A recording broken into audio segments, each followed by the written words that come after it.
Hello, my name is Vivian Martel, and I'm the co-director of O Cinema. Welcome. I would like to introduce this project, the Montreal Miami Lab. This is a project that is an engaged cultural exchange exploring the future of mixed reality storytelling. Um, and it's been a really tough year and a half. Many of us are carrying our own personal trauma and PTSD, and it's a critical time for cultural exchanges that support conversation, creativity, knowledge, growth, and our connections that confirm and validate our humanity.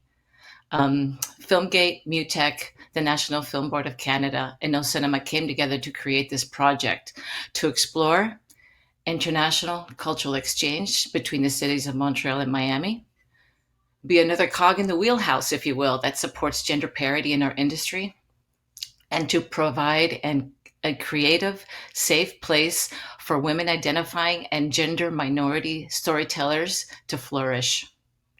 A year ago, we announced a call for creative storytellers. 6 of them, 3 from each city, were selected, and they began this journey with workshops, mentor sessions, and one-on-one interactions to create and develop a proof of concept ready to pitch to potential funders and co-producing partners.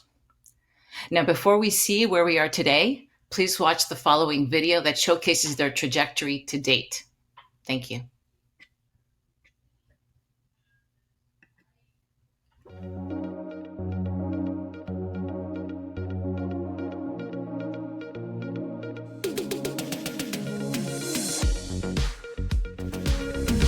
Just getting into the headsets was just moving, especially the pieces that you guys picked here in Miami.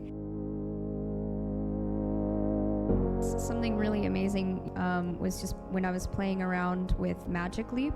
There's a psychosomatic touch that your brain kind of automatically fills in, and that's particularly important for my project. That was really amazing.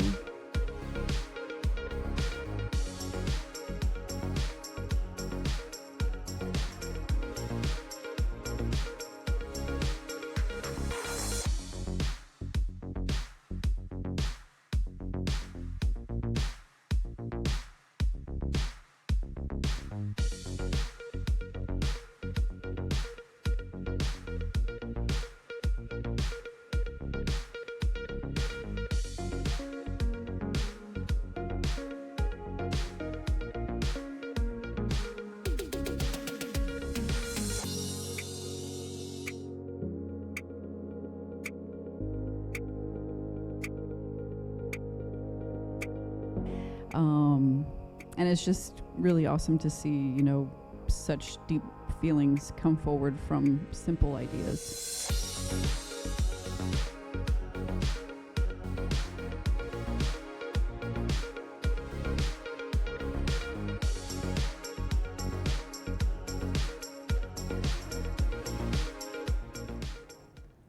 Hi, my name is Laurence Delbecq and I'm a producer at the interactive studio of the National Film Board. So today we're going to present you 6 pitches, and between each pitches I'm going to ask a question to each creator, and there's also going to be a 5-minute question period at the end of the session. So our first creator to join us is Shonee Arroyo-Kreimes, and who's based in Montreal. So here's the pitch. Plants and animals fuel my art practice. Where I grew up, there are fields of plants called Mimosa pudica, a plant that defends itself by closing its leaves whenever a creature grazes it. Being in Canada now, I can't help but shake that childhood memory of the joy I felt when I first discovered that plant. My project strives to share that memory. So I'll begin by asking this. What would it be like to live in a world without plants and animals? Field of Reeds is an augmented reality experience that explores this question by situating the participant in an alternate future world devoid of all non-human life. In virtual plant habitats summoned by the user, urban spaces they see every day are transformed into vibrant and engaging speculative jungle ecosystems. When real meets virtual, the user is then invited to make connections with new unveiled worlds that echo our own ecosystems once hidden under cement. When the user initially begins the experience, a machine briefs them on their current situation within the virtual world. They are accessing the app, which they are told is a simulation, from somewhere far in Earth's distant future. They are then reassured that the scanning process has gone smoothly and that the user may now run the simulation. This is because in this future, everything but humans has gone extinct. Humans still find great joy in being in nature though, so they've created something like a digital zoo to still attain the feeling Japan has coined forest bathing. All interactions within the app are disguised as aiding the user in feeling calmness and tranquility. Think of it as a really twisted meditation app set in a dystopian future. Built for iOS, Field of Reeds fuses storytelling, interaction, and artificial life to open a communication channel between plant and human.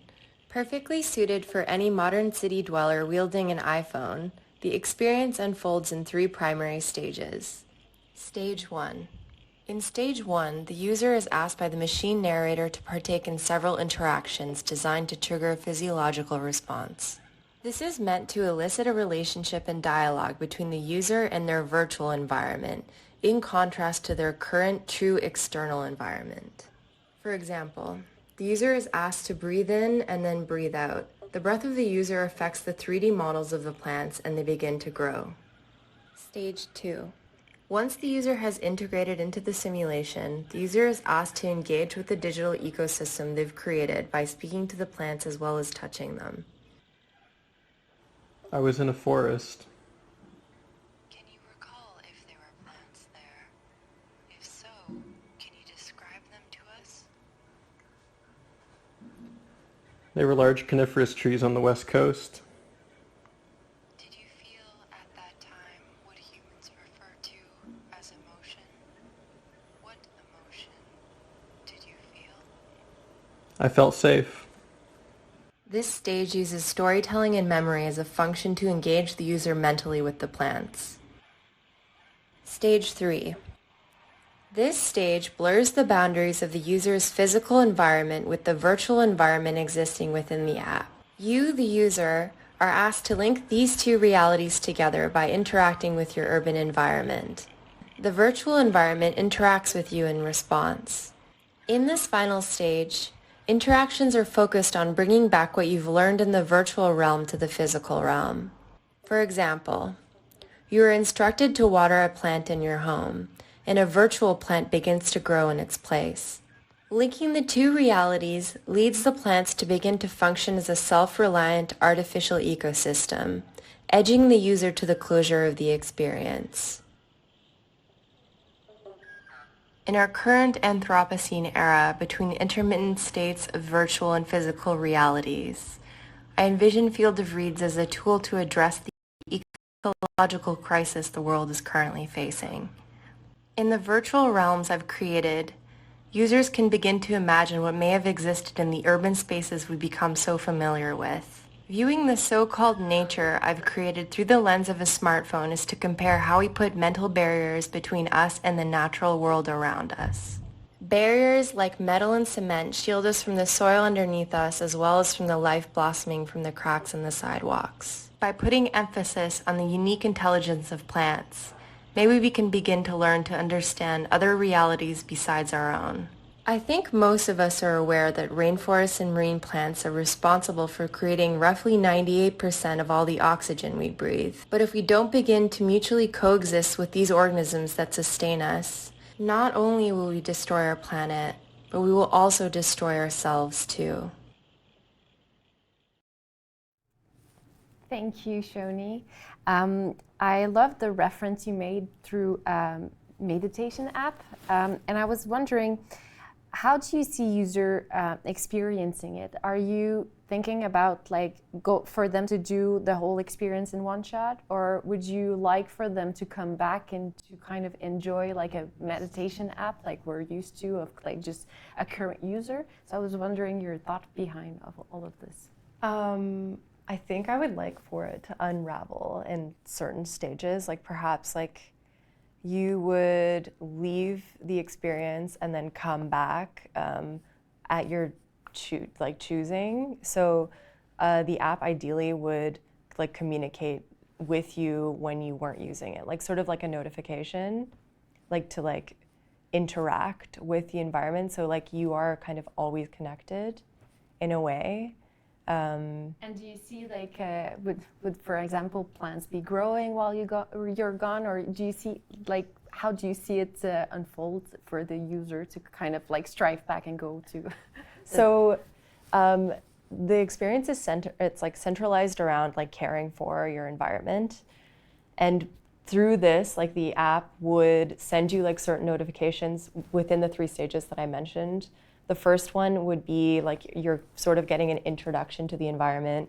You'd leave, and then it would ask you to come back, like as if like, you know, we're always like connected to social media, unfortunately, but this would be sort of like a calling to like pay more attention to your environment. So within the first phase, it would just sort of give you a notification, and then the second phase, you'd be asked to like take care of the plants, like kind of like the Tamagotchis that we grew up with. Exactly. So like water me, play with me, and then overnight during that second phase, the plants have basically been activated and are like self-reliant, and they're growing while you're not there, and then you come back and it is like a totally different place that is like self-reliant and like based off of like data, but it is like sort of the experience is like our like I think necessary action to feel like oneness with the universe and nature, but then at the same time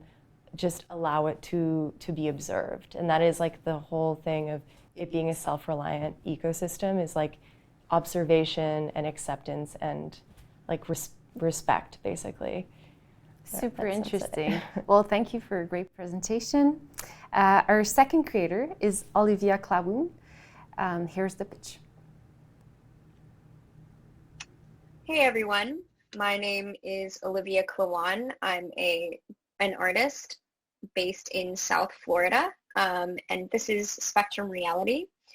Spectrum Reality is a love letter and a serious communication of my challenges with sensory dysfunction from autism spectrum disorder, which I was diagnosed with at the age of 3.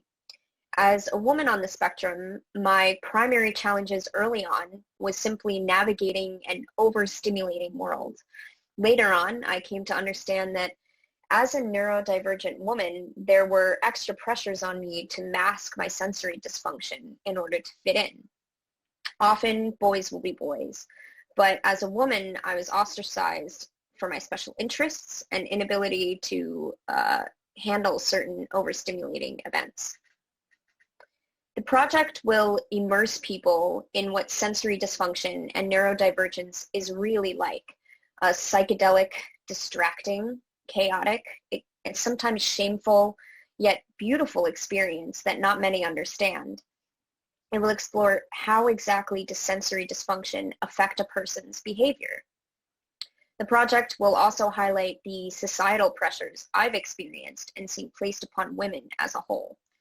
There's this unattainable pressure to conform and suppress and present yourself in appropriate ways, and it's a constant struggle, especially when your brain processes the world differently. Using mixed reality, I invite everyone to immerse yourself in my artistic interpretation of this experience. Using mixed reality, I will set this experience in an active space as an installation or event-based experience. You will put the headset on and go through the narrative where your environment will gradually warp and distort. You will have to navigate the narrative in relation to the environment. You will be prompted to recalibrate these growing audiovisual distortions with repetitive gestures and speech to simulate coping skills. Based on the narrative beat, these environmental distortions will either add or detract from the experience. Being able to watch others engage and also act in the narrative are important to the larger conversation of the piece related to these coping skills and suppression. The opening of the experience will be centered on the 4th of July. July 4th is always a difficult holiday for those on the spectrum, including myself. I would have to wear Tweety Bird earmuffs to fireworks shows in movie theaters because the sounds, the loud sounds, would shake my sense of safety. In this opening, it's twilight, and there will be virtual grass beneath your feet and you'll be prompted to catch virtual fireflies with your hands, where they'll light up and change color. It's a peaceful moment with the sound of distant cicadas and ambient music. Suddenly, the experience will be disrupted by the light and sound of fireworks as they begin to go off behind you, to your left, to your right, in three-dimensional space. Each firework will grow into this industrial-sounding boom and prompt the fireflies to quickly swarm around you with overly bright, long, psychedelic light trails. You will be prompted to use a swatting gesture, recreating what is known as autistic stimming, which calibrates the experience to return to a kind of normalcy before the next beats in the narrative. Visually, surrealism has helped me best communicate my autism and sensory processing disorder. By using surrealism and psychedelic aesthetics in these ways, it's easier to immerse someone into my experience. These photos serve as an inspiration I created for how the environment will look. Using mixed reality, overlaying these visual distortions with industrial ambient sounds and recalibration gestures like hand flapping will help you present on the spectrum like me. It's a beautiful but disorienting experience. Typically, my work has ranged from surrealist photography to more recently glitch art and artificially generated works using artificial intelligence. I plan to carry out my personal aesthetic and love for surrealism deep into the project as an exploration of my own experience. I so look forward to continuing in this lab, and I thank MUTEK and the National Film Board of Canada, as well as Filmgate and OCinema. This is going to be a great experience. Thank you, Olivia. This was a super nice pitch, and my question to you was, I was wondering if you were going to rely only on the physical kind of experimentation of the user to teach them about like sensory dysfunction, or you were only also thinking of adding like a layer of like educational information to add like a layer of understanding, or what was your thought process behind all of this? Yeah, so this project started out as more of an educational experience. And when I got to really thinking about it and talking about it with other people, it's deeply personal to me. And this kind of experience is something that, you know, only I can really understand from a personal point of view.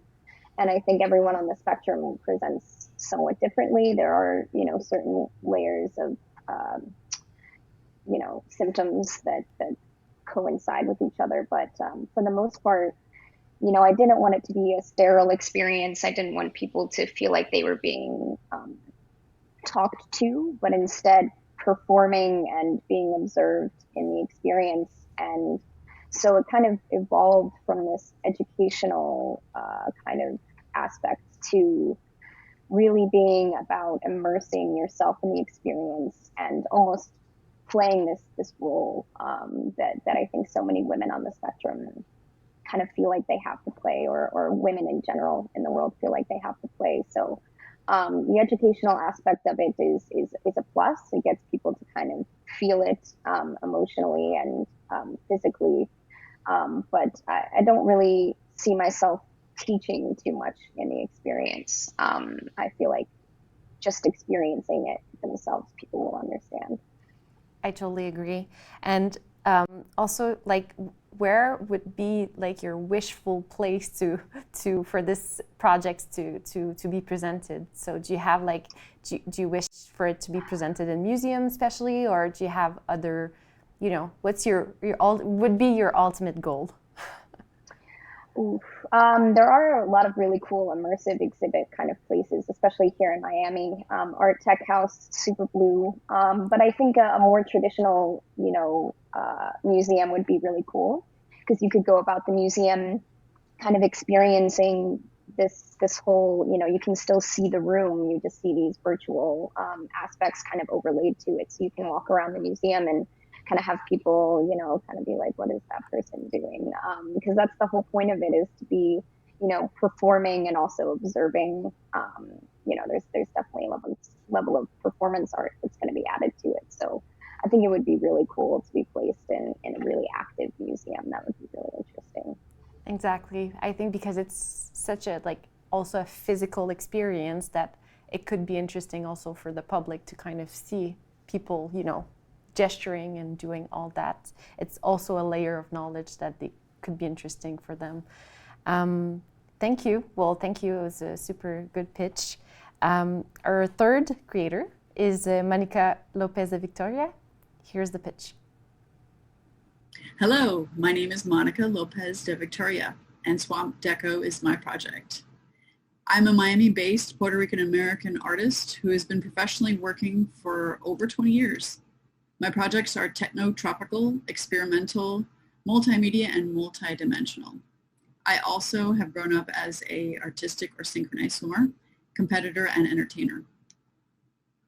I have done projects that are murals, collages, digital video, video performance, video installations, community projects, interactive videos, and projection mapping, as well as athletic collaboration.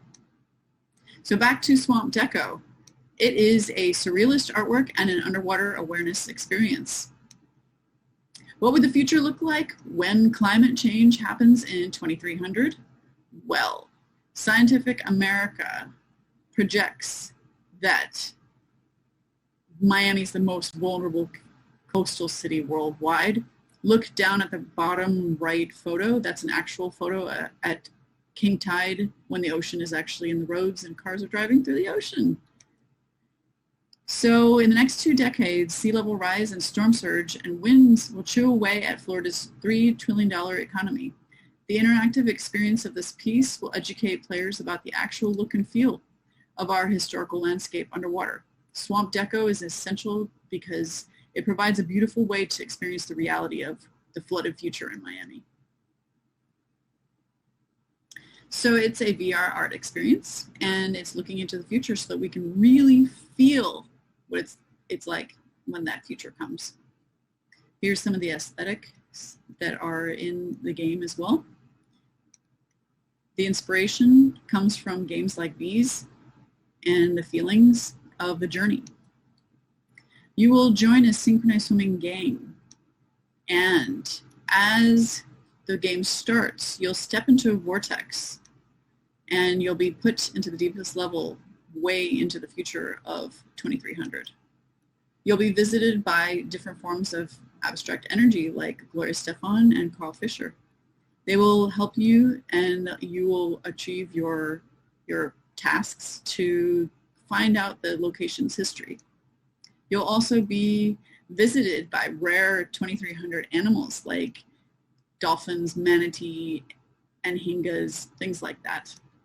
They'll guide you to find things like the lost architecture that is in the waters here.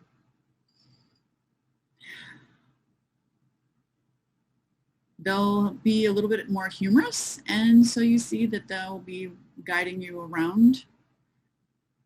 These animals will be the guides to help the character reactivate and breathe life back into the shoreline. And scattered throughout the game, there'll be softness, because the heaviness of the subject of climate change can be really tough. So your character will progress through different levels, and it will bring down the sea level by reversing time and eventually bring you back to now. So through the strong visual aesthetic and the healing beauty found in pastels and hypnotic water waves, the imagery will stay with the players and the journey through the architectural levels of the game. Its lessons and history will empower the game's abilities in the real world, because Swamp Deco will creatively slip knowledge into the humorous fun of the interactive, visually stunning experience. So the audience is for any body type, so it's an inclusive piece here, and it's anyone interested in South Florida architecture, history, humor, nature, sea level rise, and underwater worlds. What will they feel? Comfortable. They'll feel safety. And the movements will be aligned with underwater swimming and directional movement for task completion. The emotional arc is a really lovely journey of all these different words here. The afterlife for the user the healing hypnosis from the water submersion, the visual poetry of underwater pastel world, the illusion and humor of a soft way of activism and consciousness. Well, feel free to contact me if you have any ideas, collaboration, or anything else. flyingmonica@gmail.com. Thank you, Monica. My question with that, and it's quite strange asking you this because, you know, we all know what happens right now in New Orleans, and it's kind of like the reality of your project right now.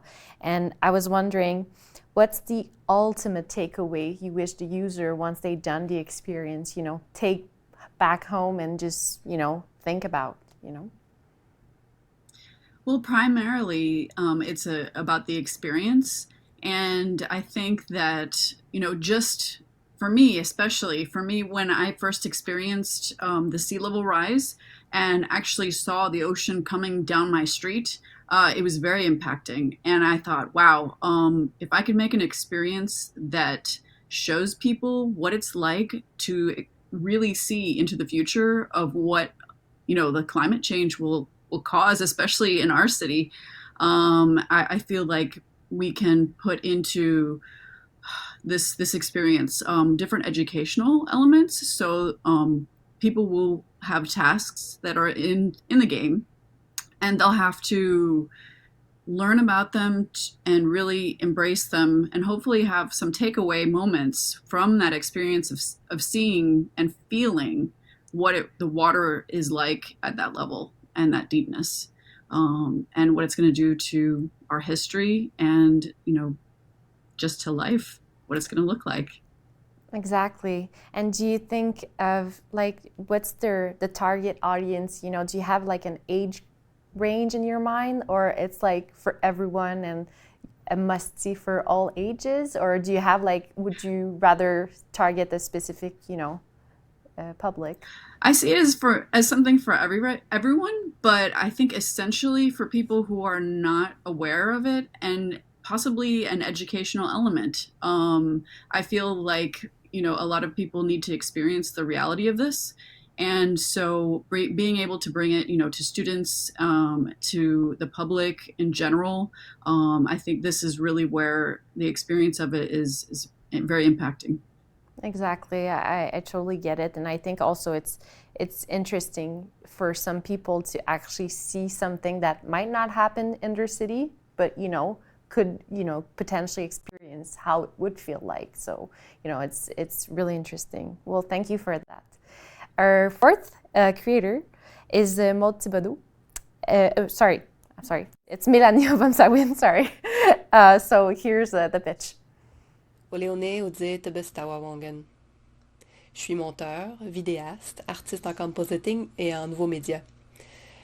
Avant de vous partager mon projet, j'aimerais vous parler des récentes constatations qui ont été faites ici même, sur l'île de la Grande Tortue. Plusieurs milliers de corps ont été retrouvés sur les sites d'anciens pensionnats autochtones. En grande majorité, ceux d'enfants des Premières Nations qui ont été arrachés à leurs familles afin de tuer l'Indien en eux. Tous ces événements ont chamboulé mon travail, comme je m'intéresse à la mémoire et à la transmission du savoir. Tous ces enfants perdus auraient dû devenir des aînés, mais leur voix ne s'est jamais rendue à nous. C'est pour eux que je présente ce projet aujourd'hui. Mon projet s'intitule « Celles qui nous ont imaginées ». C'est une expérience de réalité augmentée sur mobile.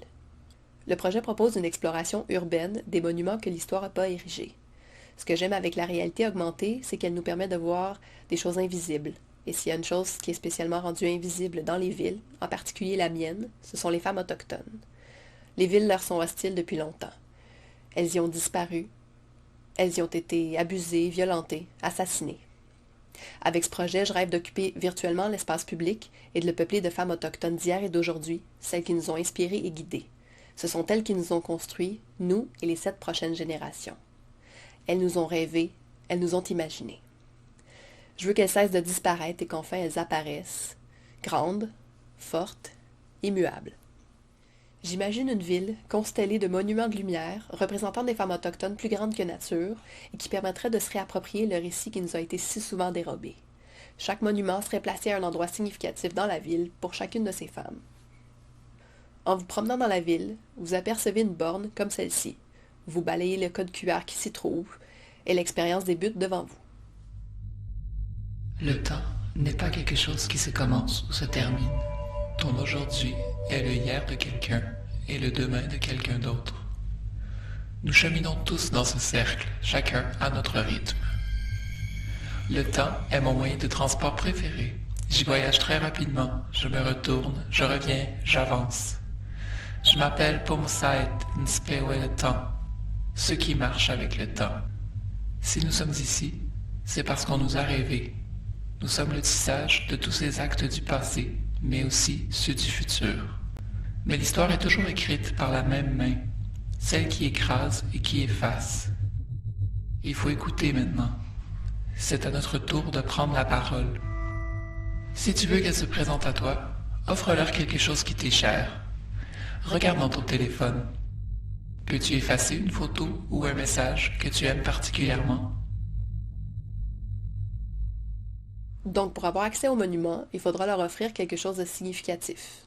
En retour, les femmes offriront leur connaissance et quelque chose à ramener dans le cellulaire de l'utilisateur, comme une série d'emojis par exemple. Ce que je souhaite offrir aux gens, c'est une opportunité d'écoute. Ils pourront entendre des bouts d'entrevues, des discours ou bien des textes écrits par ces femmes monuments. Des images d'archives 2D seront utilisées et des effets de volumétrie et de glitch les animeront et leur donneront une profondeur. À la fin de chaque visite, une carte représentant les autres monuments sera affichée. Je vais vous présenter quelques femmes qui m'inspirent pour ce projet. Pakunusia, née d'en bas. Je m'appelle Mélanie O'Bomsawin. Je suis à Benaki, d'Odanak. Mélanie O'Bomsawin est cinéaste, artiste visuelle, chanteuse et activiste Wabanaki. Elle a fait plus de 50 films en plus de 50 ans de carrière qui durent encore aujourd'hui. Ici, c'est Joyce Etchakwan, une Atikamekw qui a ouvert les yeux du Québec à propos du racisme systémique dans notre système de la santé. Je suis Mirakri, comme on l'a dit. Je suis des Mohawks de Ganesatake. Au nom d'eux et au nom de leurs amis, je tiens à vous remercier d'avoir entrepris ce long périple vers nous. Mirakri est une journaliste Ganingehaga et la première femme à être à la barre d'un bulletin de nouvelles au Québec et une des premières à le faire dans toute l'Amérique du Nord, en fait. Second, my Mohawk name is Katsitsagwas and I'm Turtle Clan. Ellen Gabriel est une artiste, une activiste Ganingehaga qui s'est fait connaître en tant que porte-parole officielle pour le peuple de la Maison Longue pendant la crise d'Oka. Elle milite encore très fortement aujourd'hui. Je me mets à rêver qu'une fois qu'une personne sera allée à la rencontre d'une ou de plusieurs de ces femmes monuments, qu'elle aura écouté leur voix tendue vers elle, elle n'aura plus besoin de son téléphone pour les voir. Comme une lumière trop vive, imprimée sur la rétine, ces femmes vont maintenant exister dans son regard et vont scintiller un peu partout dans la ville. Nous saurons qu'elles sont là, qu'elles demeurent et qu'elles veillent. Nemzewe. Léonie, merci Mélanie. I'm super interested by your work on memory, and what I like especially is that you're thinking about the memory of people that all are still existing, that are not just like dead. And I was wondering, what was your thought process in like choosing those women? What was, was it an evidence, or it was, very, it was a long path, or I was just wondering how you were conceiving this. Yeah, I think all these women are inspiring me since a long time, and every time I talk about them, nobody knows them, and I feel like they changed the way I see life and people surrounding me, and like all those who were there before me, like created that path that I can be here today, living in my culture and learning all those stuff. It's just because these women were there before me, but some are still here, and there will be some that will be coming too, and they are there somewhere and they will be coming with us.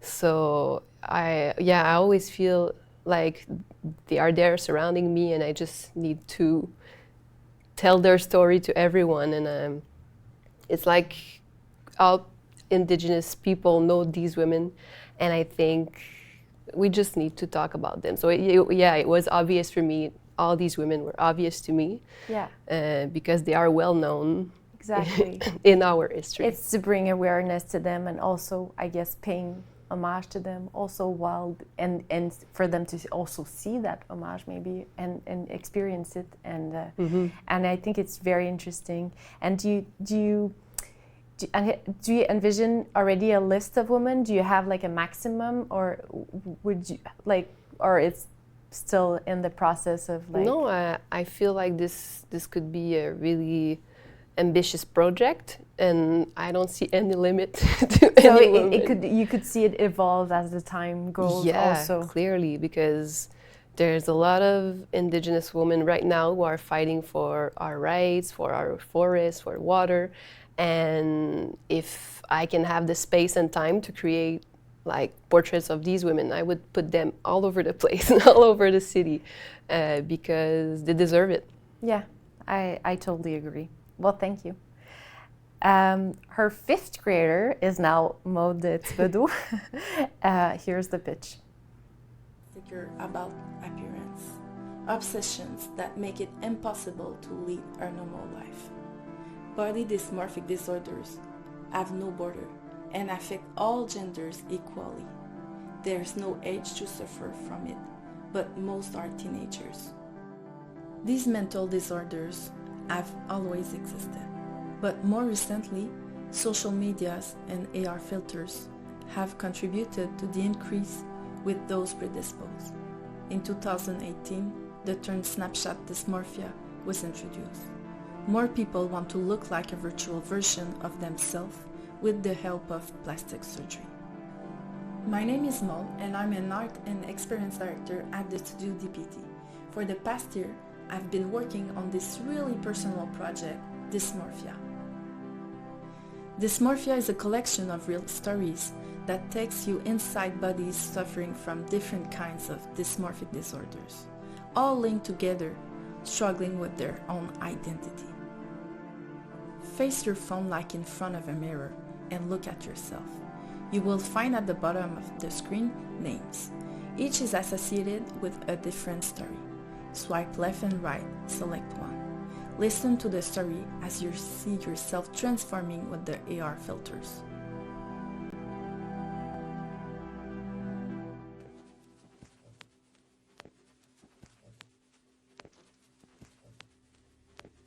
I was too young when I started to care too much about what I looked like.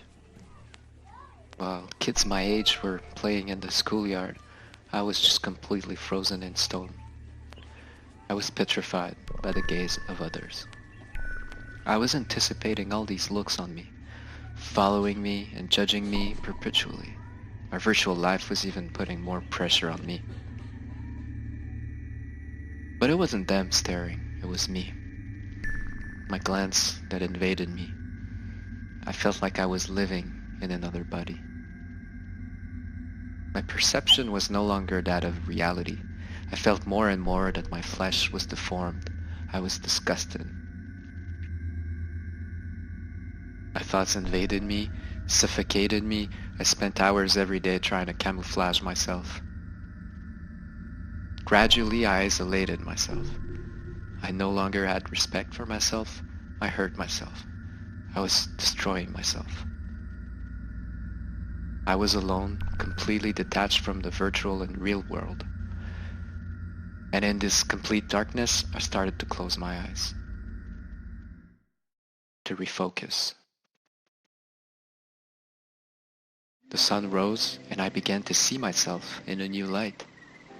As soon as I stopped criticizing myself, I accepted myself for who I really am.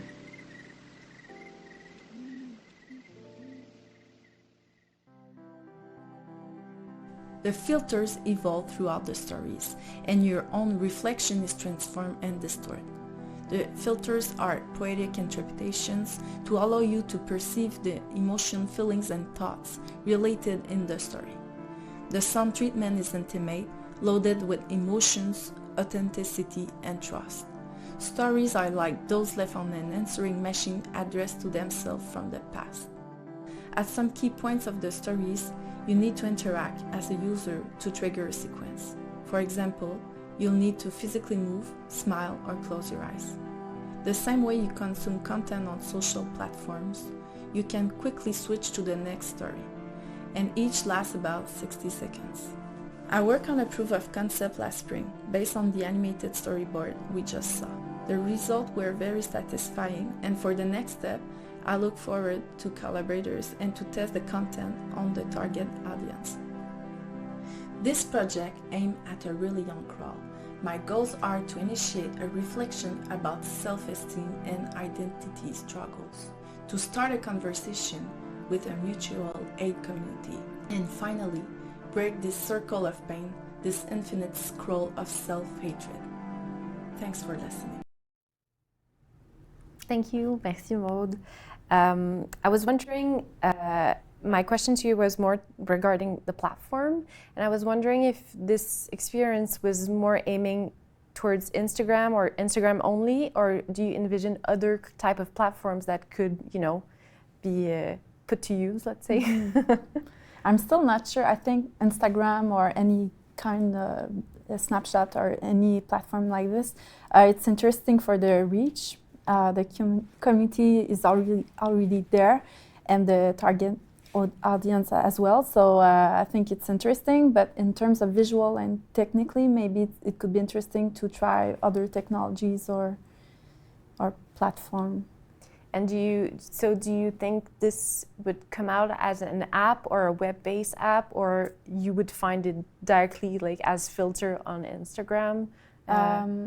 I think, for now it's more in Instagram or Snapchat, but I think it could also exist as a standalone app or AR website as well. But I'm still not sure. Is it more important to reach the community or to have like effect and also interactions more engaging? So I'm still not sure which one to choose. And do you also see, do you want to have like a super controlled environment where like you tell the story, or do you think it could be interesting to have also a layer of like people kind of sending you some of the experience or sharing their kind of body dysmorphia stories?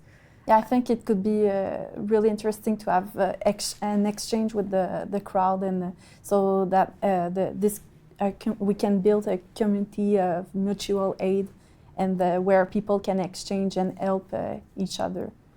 Yeah, I think it's interesting because also, social media, sometimes it's such a lonely experience. Yeah. You're doing it by yourself, and by reaching, sometimes I guess with body dysmorphia, it's something that is really personal, and you don't share it with a lot of people. So by sharing, I think putting the use of social media in that instance, it's interesting because I think young people especially, could feel, good about, sharing with the other people, but not just, not in a physical way, but just engaging in a more a psychological way.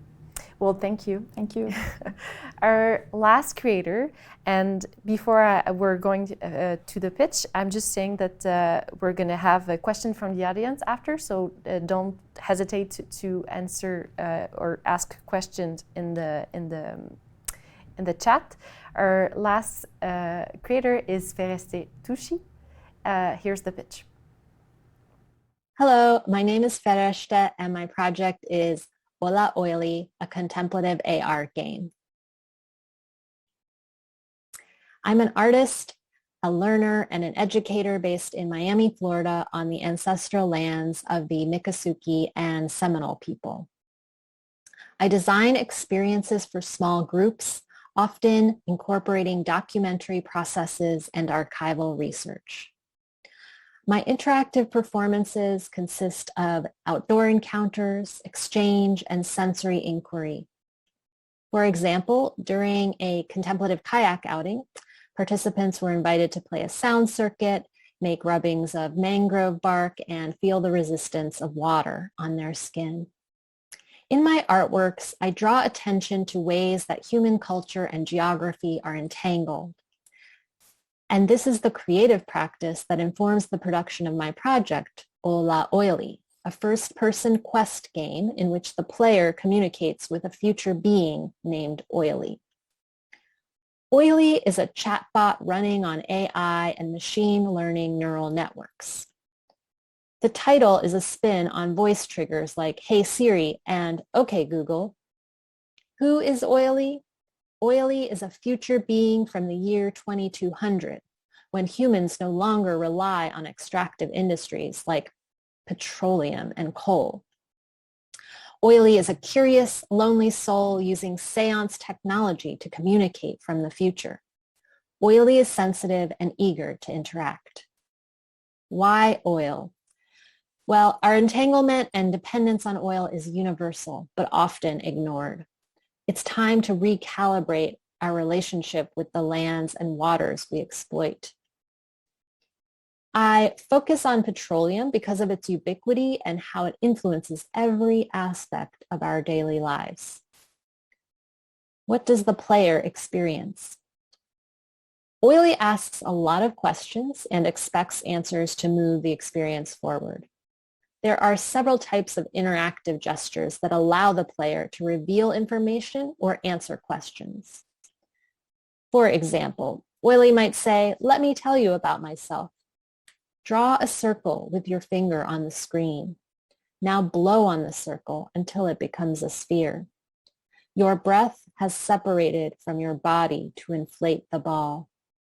This ball is a symbol of the carbon that's contained in petroleum deposits. And as you might know, carbon is released when we use petroleum, and this intensifies climate breakdown. Another example of an invitation from Oily would be, introduce me to a stone in your landscape. Feel the weight of it in your hands. Bring it up to your nose to smell it. Perhaps you can even try tasting it. If you lift it up to your ear, what is sounding there? What stories might this stone tell you about the history of this place? Record a voice memo response to share with Oily. So in this way, Oily guides the player to have these visceral, sensual interactions with their environment. This experience is meant to promote self-reflection, help the player learn about their environment, contribute to a crowdsourced oral history of eco-sentiments and stories of transition, and cultivate solidarity and resilience by witnessing other participants' testimonies.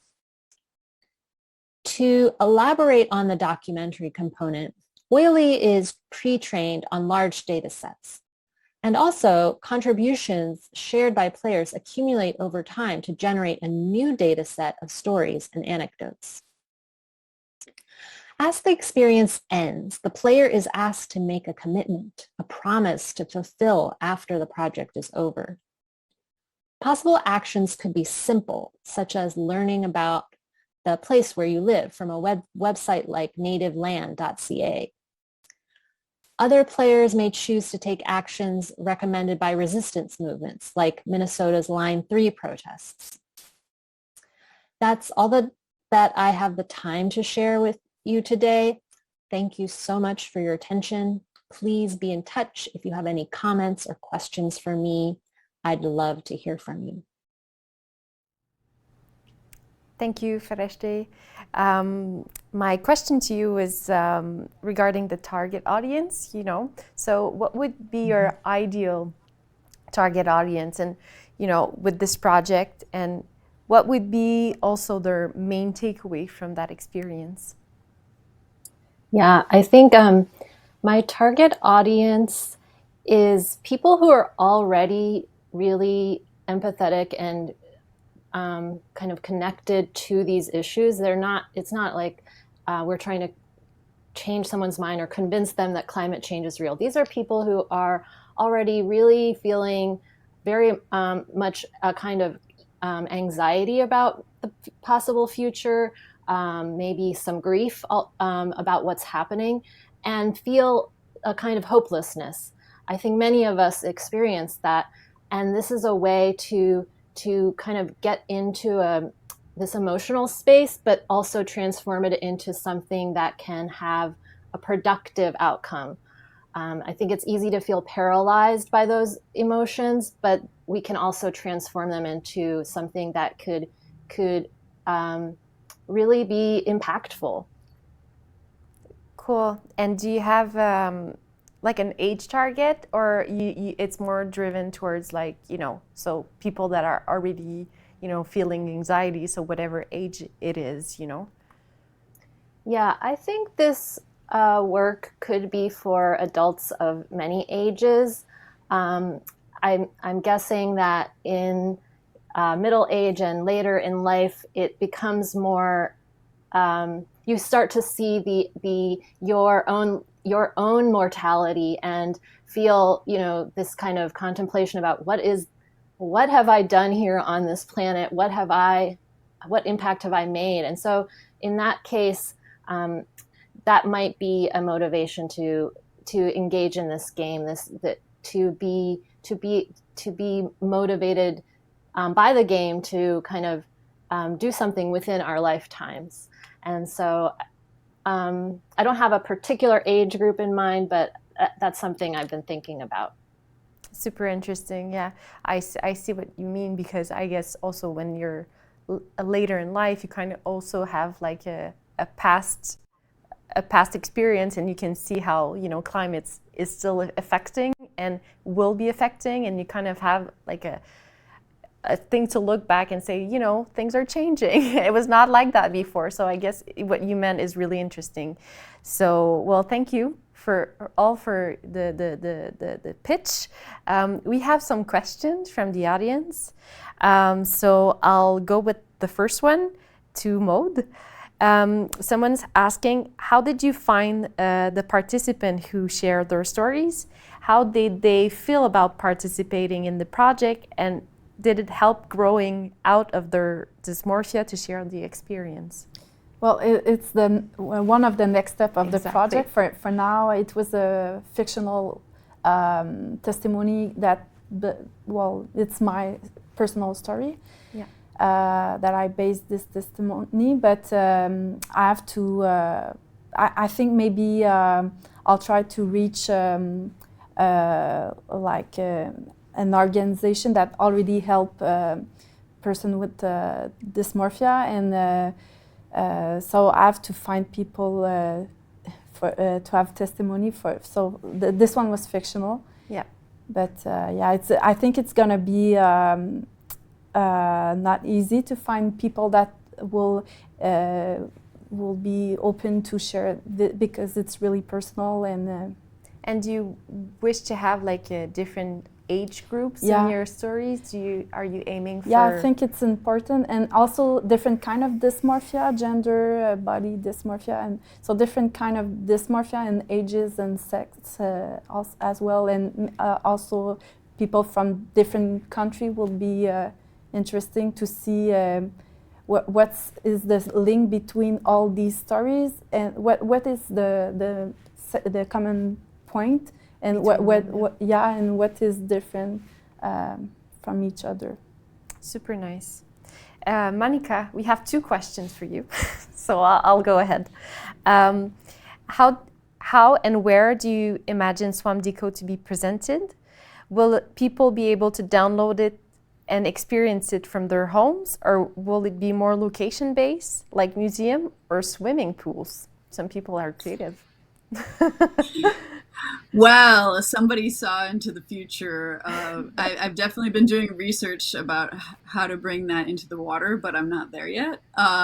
So it started out mostly as an educational element, so something that, yes, you could download, but I think to bring attention to it, and to especially the concepts and what's happening in our real world.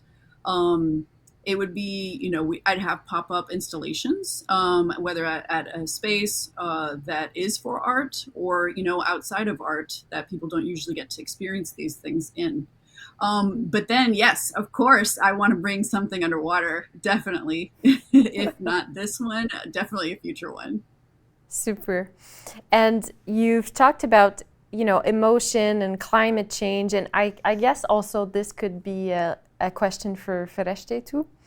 And what were the emotions when you were creating the piece? And also, are you, if people are not, are confronted by this, what do you see as like people's reaction, to it, to all this?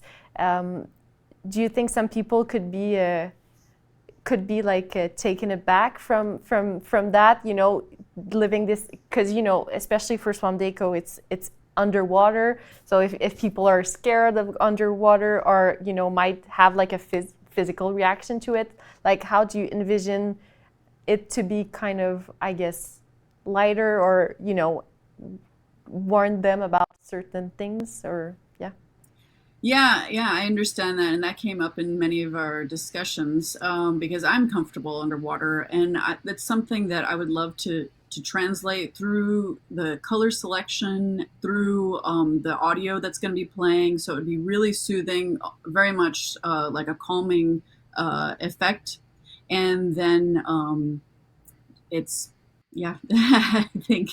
I think it can happen that way, definitely. Yeah.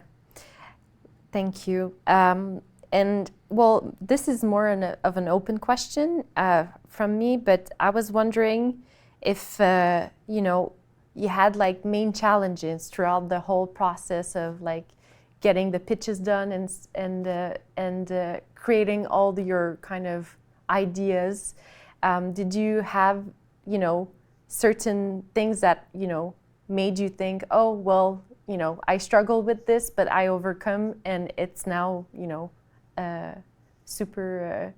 it's been a learning process. Anyone wants to, Shonee? I found that, like, I mean, at least for me, the ideas that I have, I feel like technology isn't there yet sometimes. So for me, I had a lot of like learning curves with technology and seeing if it was like possible, and then also like the amount of time, for like our prototypes, which really like, I mean, we did a great job, I think, like everyone here. It wasn't really that long, and to like execute, I guess, like a sample of your idea in that amount of time was like very difficult. Yeah. Just to bring people up to speed, the creators had approximately 3 full days of like workshops. So most of all those ideas and the pitches you have seen today has been made, well, for the most part in 3 days. So it was a short creative brainstorm in distance, which brought challenges, but I guess the result is pretty surprising and super, positive, and I'm very happy that we've all had the chance to experience all this together, and I hope you've enjoyed your time today.